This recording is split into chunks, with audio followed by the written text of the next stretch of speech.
You're listening to a Raconteur Studios podcast. Hello and welcome to another episode of the After Hours Skin Clinic.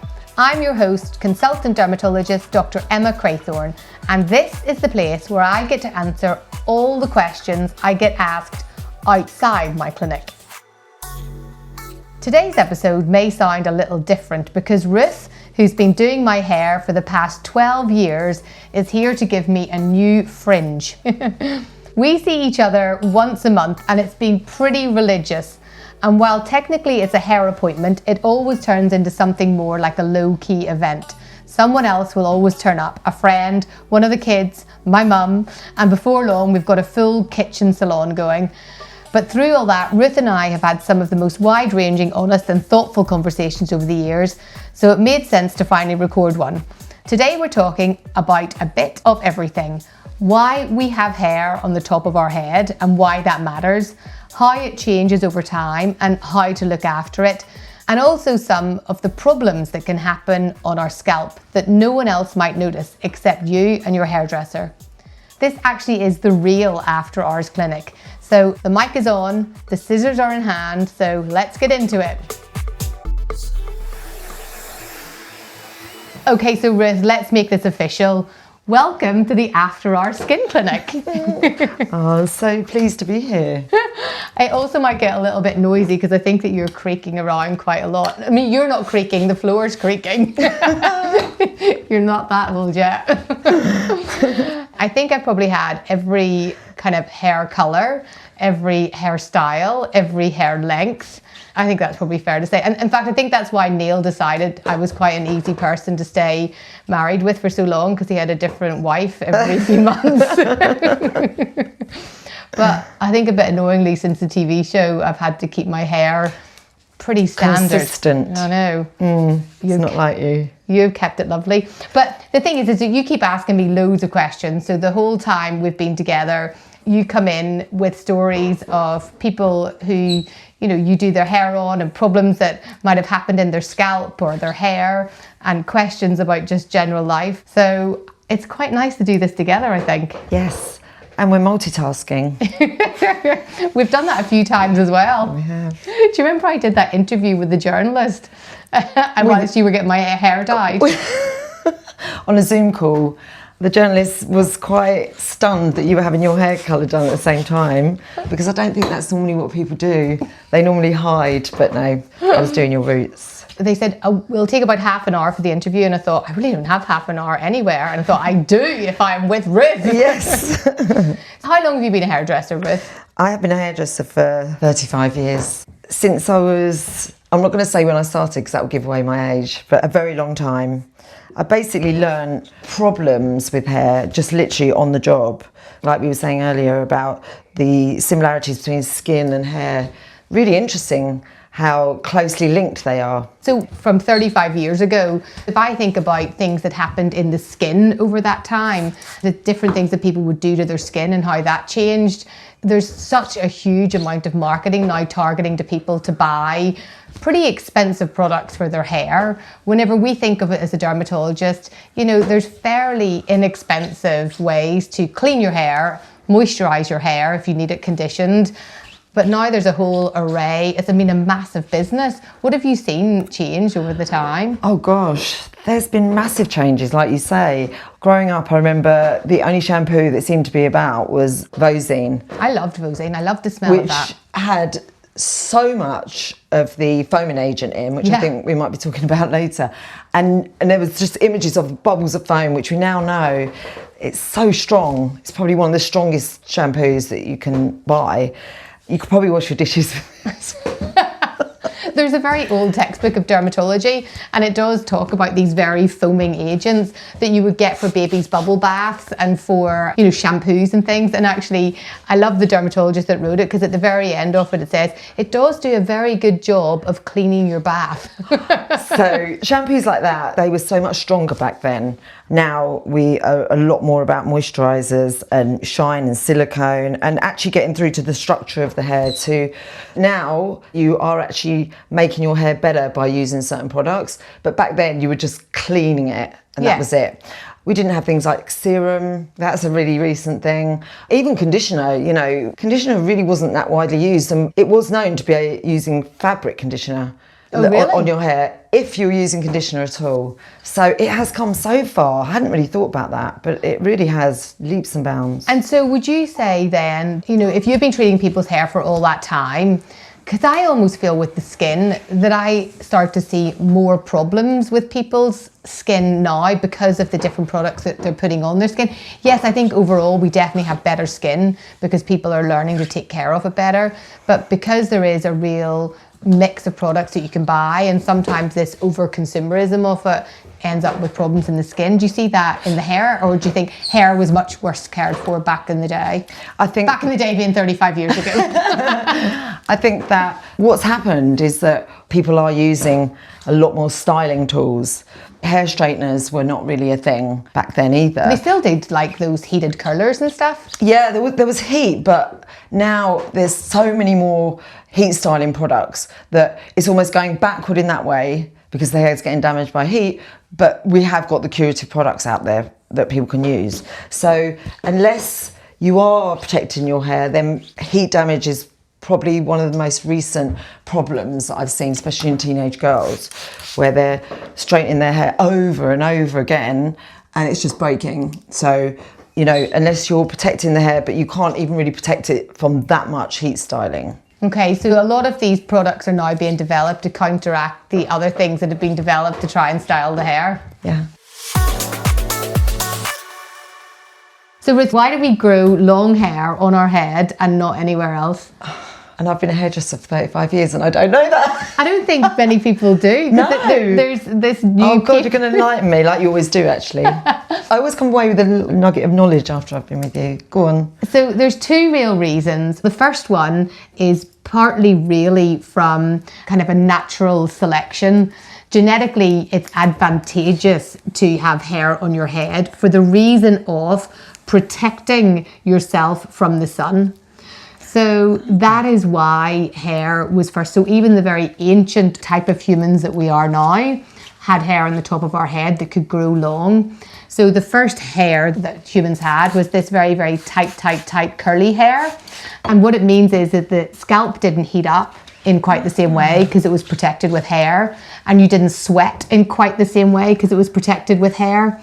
And then that was efficient to some degree, but then actually the longer, straighter hair was then more efficient. So then that subsequently developed. So that's the reason why we're able to grow long hair on our heads. And why we grow it on our heads, to protect us from the sun beating down.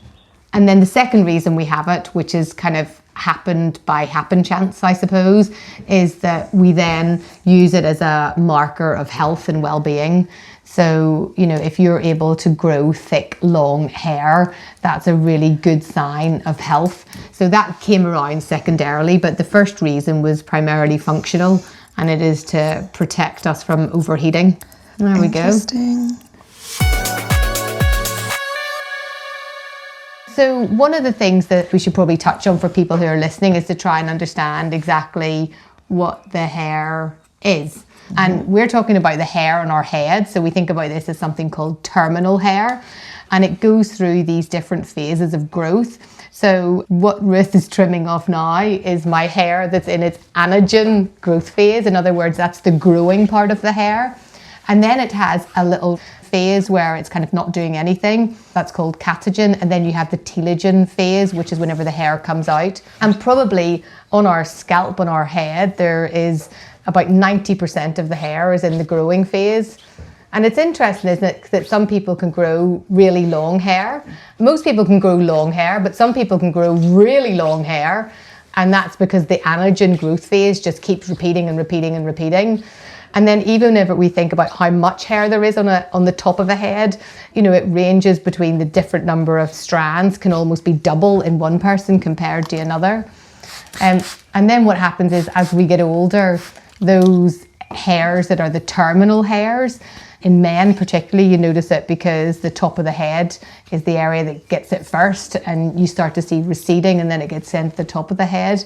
And that's whenever the hair is no longer in the growing phase, and actually the hair follicle itself has started to not work in quite the same way, and you start to make these little baby hairs or vellus hairs. And that essentially happens to men and women, but it's just much more obvious in men. That growing stage, it's such a massive spectrum. It can literally be 6 months. I've got clients who there's nothing they can do, it's just the way the genetics are. And then you have other people who it could go on for 20 years. I think that's the maximum. And their hair would fall on the ground. Actually, in this paper that I just saw today, literally this came in today into the British Association of Dermatologists. So on the density of scalp hairs that we have ranges between about 153 hairs every centimetre squared to about 208. So that's the kind of average. And then you've got the hair growth goes from somewhere between 272 micrometers per day up to about 427 micrometers per day. Double. So that would be 1 millimetre every 2 days, the fastest a hair grows. Yeah, 1 millimetre every 2 days. I'm leaving that maths to you. Yeah.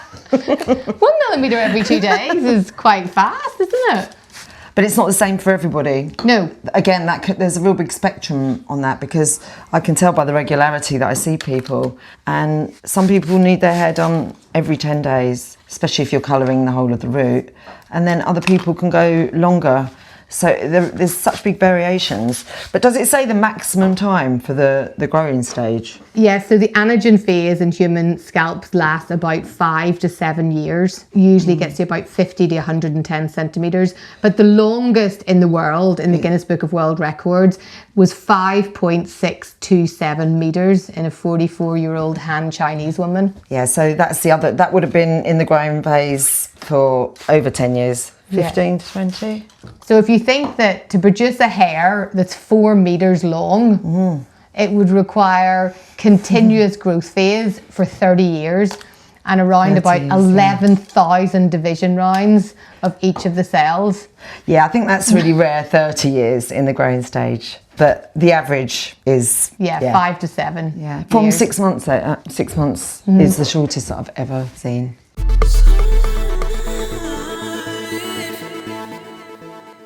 I mean, and on the flip side to that is obviously then whenever people start to lose their hair. And I've loved being able to send you some of my patients because you've really, really helped them. And I'm thinking specifically of my patients who are kind of around that perimenopausal, but mostly postmenopausal women who have realised that their hair is not growing to the length that it was before, and it's much less dense than it was before. And it has a big effect, I think, on people's self-esteem. Do you see that? Absolutely. Because their hair's behaved in a certain way for the majority of their life, and they're not doing anything different. And that's just where the hormones are messing around with those different phases that we're talking about. And it can be really distressing. But that said, it is only a phase, and the hair can come back. If something like that is affecting, somebody who's listening, then often it can be related to the hormonal reasons, but there are sometimes other reasons like nutritional reasons. And if you're low, especially in things like certain vitamin Bs and iron, then that can have an impact as well. So it's worthwhile checking those things. And even things like thyroid function getting tested, those things are also important. But if it boils down to that this is a hormonal shift and change in the hair pattern, then there are not just topical treatments that we can apply to the scalp, so things like minoxidil, but also we can use tablets by mouth to stimulate the hair to start coming back. But all of those things take time. I've loved being able to send some patients to you. So you have put in your hair extensions, not to make their hair longer, but to give them back that volume that you used to. Tell me about that and what that feels like to do. Oh, that's the best part of my job, because like you said, if you start losing your hair, it has a real deep effect on someone's psyche, because especially if your hair was thick and it's thinned, it's very important to us for women, our hair and our skin, and it's the thing that we look at first of all in the mirror. So quite often I've just used hair extensions to get people past that stage. Like you said, any supplementation can take like up to 3 months. And that really works for some people. They just want to feel like they've got the thickness back until the tablets start working. And that's a really good remedy. And Emma, it's instant. So I leave and they're just immediately happier because they feel more like themselves. Because I've seen it when you've handed the mirror to somebody, and there's always that before and after wonderfulness that happens in a hairdresser's. Yes. But I think it's even more so whenever you've given somebody, because it's more than just the hair looking good. It feels different to them, doesn't it? It does. It's so impactful. Like you said, it's an immediate lift for the client. It's my favourite thing to do. And they've all loved that. That's why I send them to you. Yes.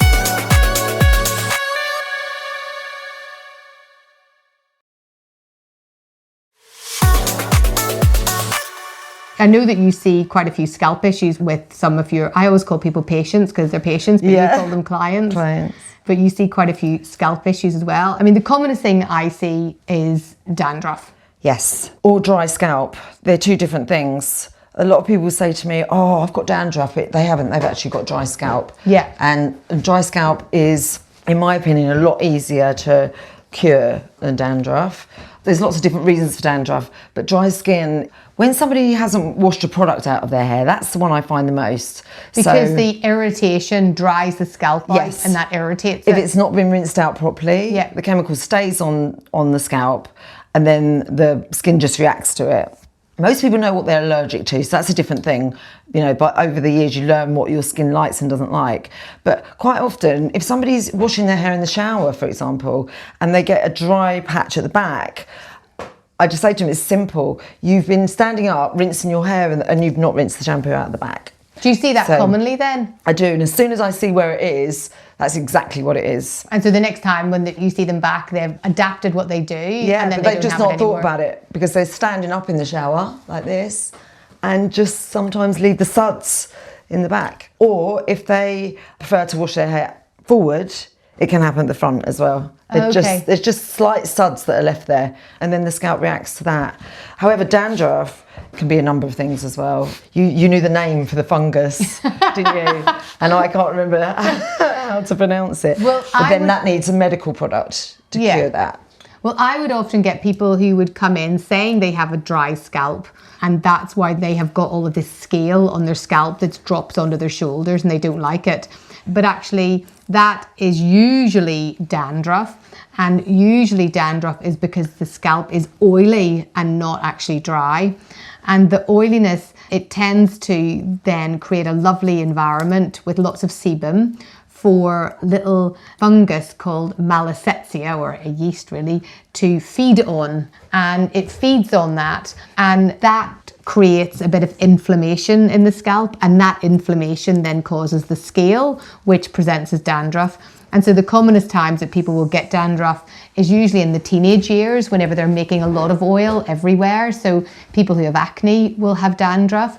And then there's another condition called seborrheic dermatitis, where people will have dandruff, but they'll also have maybe scaly bits around their eyebrows, or scaly patches just at the inner part of the eye, or scaly patches around the nose.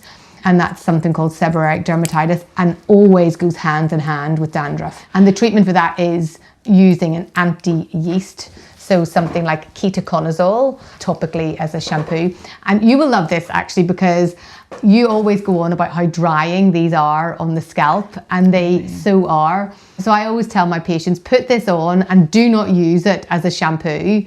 Put it on your scalp, leave it for a couple of minutes, and then rinse it off and wash your hair normally with your own shampoo and conditioner, because you have to put it on to leave it to get rid of the yeast so that you don't have that there any longer, so that you can reduce the inflammation. So it's not an overproduction of skin cells? Well, inflammation itself is usually the skin working harder and making more skin cells. Yes. So it's whether that inflammation comes from the yeast, or whether it comes from the skin cell turnover because of the inflammation, or in some cases it can come because you've left product on and that inflames the skin, or it can be because you're using certain things that really dry the scalp out. Like in some of the shampoos, they have the SLS, and that can be very drying. And also just our general health. You know, we do relate quite a few of these conditions to stress. And I find that really interesting because people will say to me, especially if they're really familiar with their dry scalp, they'll say, I'm really stressed at the moment. I think that could be triggers for the inflammation.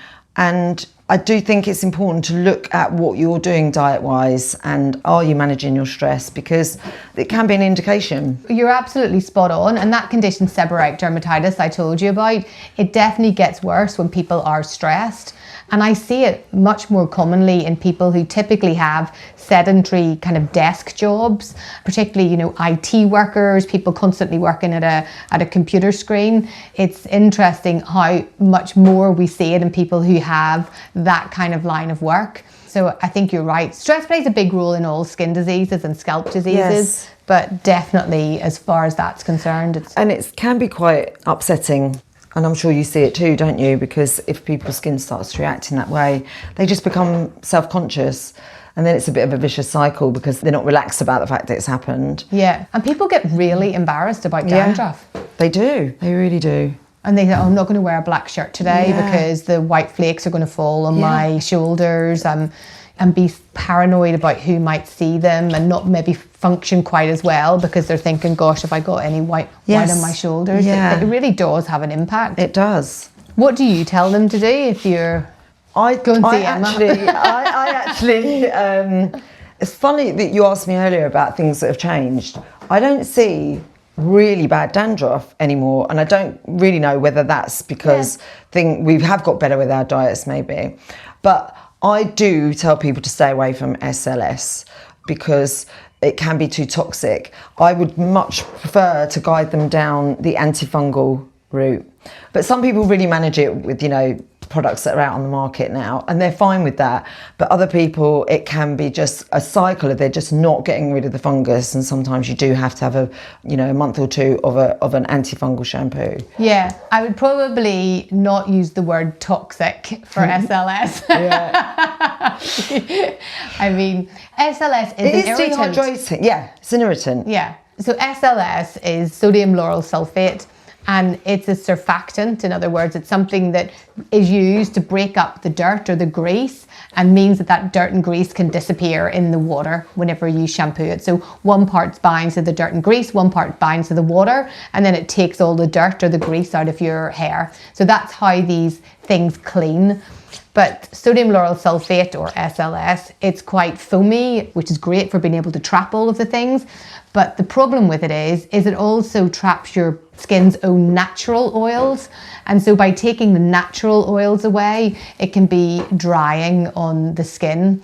And that's why a lot of people will find using something like an SLS, particularly if you're somebody with a sensitive scalp or very dry skin already or eczema prone skin, you might run into issues with that. Would you tell a patient of yours, if they had dry skin on their face, to use any foaming agent on their skin? I tell people to not use foaming agents at all. So to stay away from foaming agents. On your skin? On your skin, yeah. I mean, there are some people who benefit from it if they have very oily skin, but on the whole, there's better ways of dealing with oily skin. So for most people, I don't have them using foaming cleansers. Now, there's other ways you can get foam. You can get foam by aerolizing it, so it gets lots of air pumped into it, so it seems like a foam, but it's not actually a foam. So that's a bit of a generic statement to say to never use any of them. But on the whole, anything that foams tends, or bubbles, really does tend to dry the skin out. So when we were younger and everyone used to put bubble baths for their kids, not a good idea. That big head of foam. But also, we are a bit programmed to think that bubbles clean, which they do. Yeah. They take the grease and everything away, but whether it's a good thing or not is another case to be argued. But you definitely say don't use it on skin. I never have a blanket rule for everything for everyone, but on the whole, no. One of the places that I will always look as part of a skin check is on the scalp to see if there's any skin cancers hiding there, because this middle parting, particularly in the hairlines either side, that's where you can find skin cancers. And I found melanomas hidden amongst the hair. Have you ever come across that? I have actually, and I don't think you should ever underestimate something that feels like a scab that just doesn't seem to heal. And that's how the skin cancer I found on a client once presented itself. I caught it with a comb and didn't really realise at first. And then when I went back, she's told me that it was constantly breaking, and that was how it presented itself. And what did it look like? It wasn't very big. Yeah. It's slightly risen, but enough to catch on a comb. Something you wouldn't even think was serious. And that was cancer. So she got it looked at and then diagnosed, and it was absolutely fine. But also, you're so right about how it can be hidden under this mane of hair, especially if you've got things like dreadlocks where you're not necessarily seeing the scalp, you know, because dreadlocks are always in the same place, and they can hide under there as well, because when you've got dreadlocks, you're not necessarily running your fingers through your hair or basically looking at it that much. It's always tied back. And I've seen, I was trying to recount because I knew we were going to have this conversation today, but at least 5 people over my 20 odd years doing dermatology where they've been referred from their hairdressers with a skin cancer. So I can think of 5, so I'm sure that there's more. And it's for that reason, is that no one else is looking that deep into someone's scalp. And certainly if it's at the back of your head, you're never going to be able to spot that. And if somebody doesn't have a partner that's lovingly caressing every aspect of their scalp, because obviously my partner does not do that, then you'd actually never know. And it's your hairdresser's going to be the one to pick it up. And you can just mistake it for, you know, having a scratch on your head. Yeah. Or whatever. But it is the fact that it doesn't heal. And yeah, if your hairdresser sees it. The one I saw was red.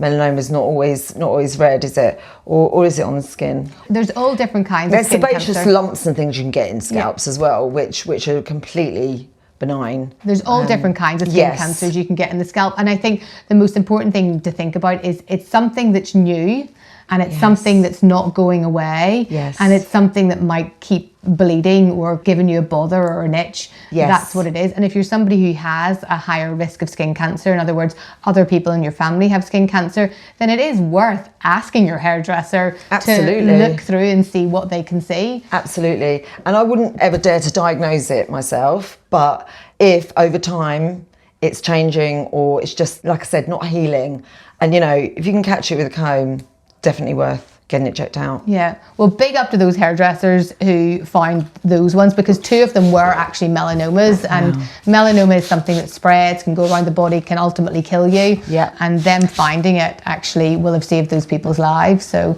it definitely pays to look.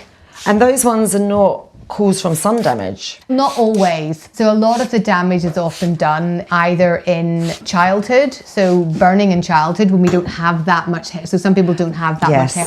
So burning in childhood is a big thing. So that's where the initial injuries can come from.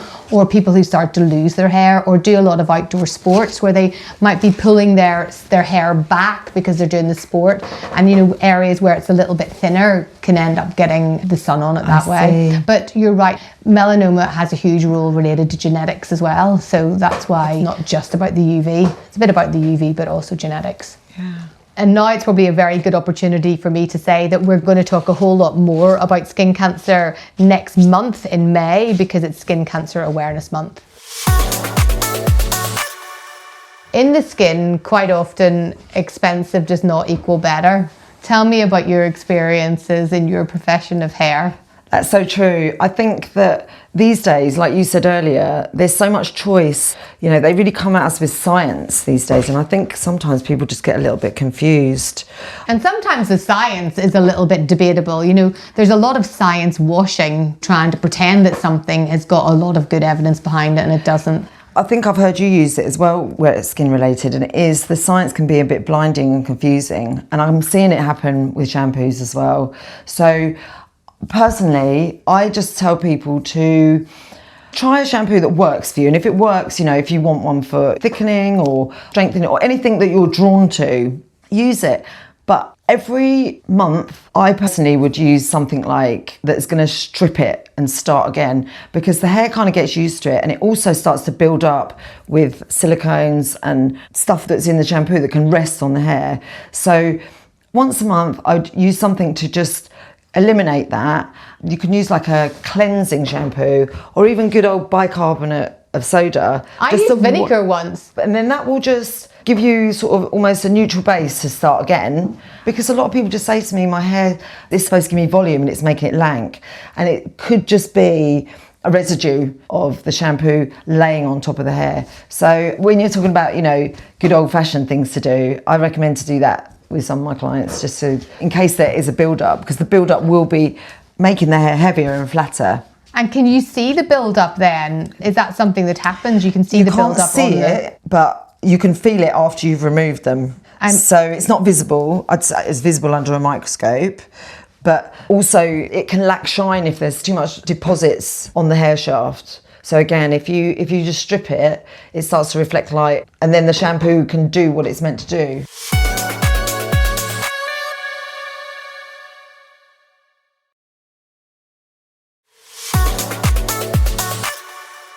There is an amazing photograph of a hair strand, and it showed you the difference between straightening your hair when your hair is dry and straightening your hair when your hair is wet.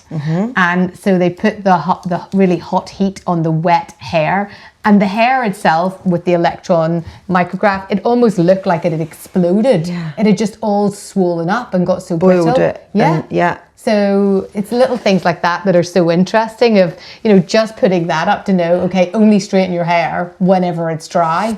I think it might have been you that told me this, but would you put that kind of intensity on your skin every day? I never told you that, but obviously not. No. So that's what I always try and explain to, especially teenagers that are just doing their hair really regularly and leaving the heat on intensively.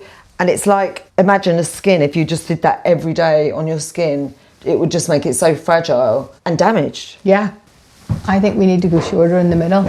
I think we need to dry it a bit first before we do more, because it's just trying to kink. Well, it's been about 4 weeks since we last saw each other, so normally you have a list as long as both of our arms together. What questions have you for me this week? Well, the thing is, I've been using tretinoin now for 18 months, and it just has been such a journey, hence why I do always have a question when I see you. But it's completely transformed my skin, and just recently, I wanted to ask you, if I'm using tretinoin at night, which is obviously what you have to do, sometimes... Which tretinoin do you use, just for the purpose? Clearer. Skin size 11, I think. And sometimes, if I don't fall asleep immediately, I feel like I could use a moisturiser, and I wanted to know if I can use a moisturiser. Yeah, you can. But do I have to wait a certain amount of time after it's gone on? Does it dilute it, or...? So theoretically, if you put a moisturiser on, you're theoretically diluting the treatment that you put on your skin. However, the same amount of the drug is still there. So the same amount of the drug is still going to be absorbed.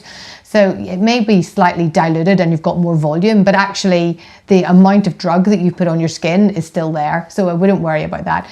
You shouldn't need to use a moisturiser, but actually sometimes, especially whenever the weather is drier and the weather is really cold, or depending on what you've done in the day, or sometimes depending where you are in your menstrual cycle, whatever these reasons are, sometimes our skin is more dry, and actually it's absolutely fine to put on your moisturiser after you've put on your tretinoin.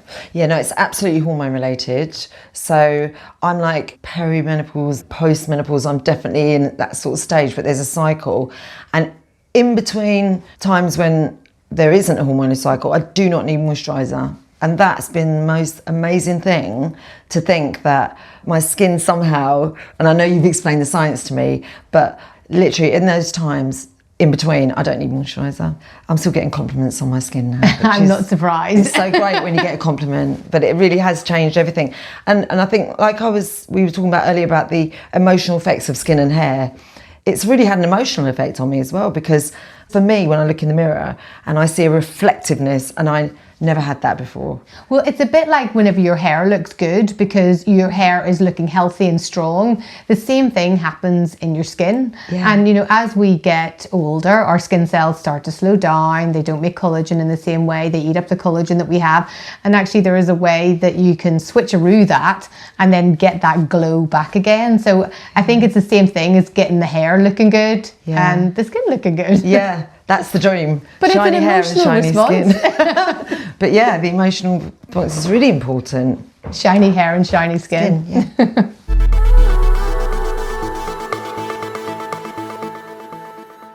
So obviously I'm really familiar with keratin in the hair, but I wanted to know from you what the differences are between keratin in the skin as opposed to keratin in the hair. So it's still essentially the same kind of a protein, but in our skin, whenever it's making the keratin, it's coming up to make a nice protective layer on the surface of our skin. Essentially, that's the point of it.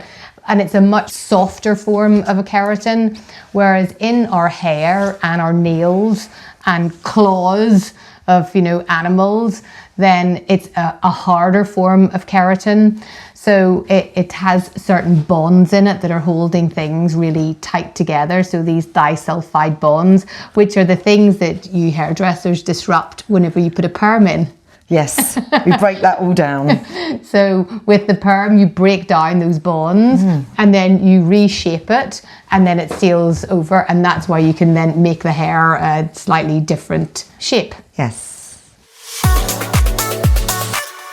So to finish the episode off, I thought we could leave with 3 top tips on hair from a hairdresser and from a dermatologist. So what are your 3 top tips? First? Yeah, what are your 3 top tips? Okay, so conditioner definitely works better once the hair's been towel dried. As long as you have the time, try and get as much moisture out as you can, then condition. But a lot of people just want to do it straight away in the shower. But really, if you can wring the hair out, it just doesn't dilute the conditioner. So it's much more effective, and you'll be surprised how much more effective it is if you just get that hair out. And if you've got the time, leave it in a towel and then do the conditioning process. So get the water out first, let that dry, and not let it dry, just like how dry? So it's not dripping wet, okay, because that's just going to dilute the conditioner, and you'll be amazed at how much more effective the conditioner is, because so many people their hair's still sopping wet and then they put the conditioner on and it's just diluted it. Yeah, that's what I do. I'm really guilty of that. Okay, tip number 2. Tip number 2 is there's an argument as to whether you should wash your hair every day or wash your hair once a week. But my advice or my tip is that it really is down to the person. And if your scalp is more oily and you want to wash it every day, then that's absolutely fine. But there's definitely a case for people that don't need to wash their hair every day. So it's a bit confusing, but just go with what works for you. I think that's right. That's even for the same as the skin. I hate blanket rules for everyone because it's not true for everybody. Exactly. Some people sit as outliers. Okay, and what's your tip number 3? Tip number 3 is, it's connected with what we've done today, that a well-placed fringe is never to be underestimated. I think that's so true. And I love it. We've taken 5 inches off your fringe today, and I don't think your fringe really knows what it's doing at the moment. But it will. Yeah, it can make such a difference to the way you look having a fringe. So at least try it out. You can always grow it back out. And I'd say my 3 top tips for the hair is that, if you've started to notice a difference in your hair, particularly if your hair is thinning, it is worthwhile getting help and asking, is there something that can be done? Because a lot of people don't want their hair to become thinner, and it might be down to simple blood tests, working out if there is an imbalance somewhere in terms of nutrition or hormones, or perhaps there is supplements or other medicines that can be given to try and help that hair again. So I would say if the hair is becoming thinner, don't ignore it and seek out some help for it. I'd say to remember that your scalp is actually skin too. So you have to kind of treat it accordingly. And if you were to use a really soapy, bubbly thing on your face or your body, it's going to dry out. The same thing happens to your scalp. So similarly, your scalp may dry out as well. So I would say think about your scalp as skin, and if you're somebody who's had skin cancer in the past, you want to examine that scalp skin and see if there's anything hiding in there. And then lastly, on the same kind of note, is to remember that if you're out in the sun a lot of the time and you might have a thinner hair parting, that using SPF, and there's amazing sprays that you can get now, especially if people are thinner on top or doing a lot of sports and they get very sweaty, to make sure that there's still a bit of SPF, or put a cap on to protect the scalp. Absolutely.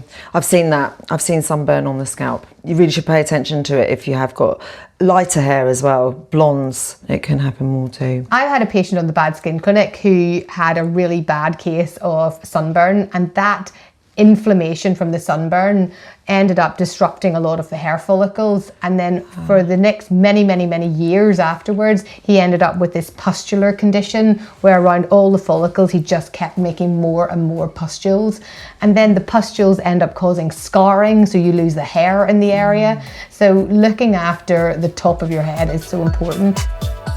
Okay, that's a wrap for today's episode. The interesting thing is that this is the kind of chat that we would be having anyway. I know. Every single time we talk about all aspects of hair and skin, except this time you lovely listeners get to listen in. So thanks, Ruth, for letting me stick a microphone in the middle of a normal hair appointment and giving me the fringe that I've wanted for a while, and also for bringing exactly the sort of questions that keep this podcast going. And thank you, my lovely listener, for joining us. In the meantime, keep sending in your questions. I really want to address the issues that mean the most to you. Details of how to get in touch are all in the show notes. And if you know someone who'd find this episode useful, share it with them. Oh, and can you guess what I'm going to say? Yeah, don't forget to follow us. Go on, don't even think about it, just do it. Okay, bye for now. Take care of yourself and your skin, and don't forget your SPF. And see you next time on the After Hours Skin Clinic.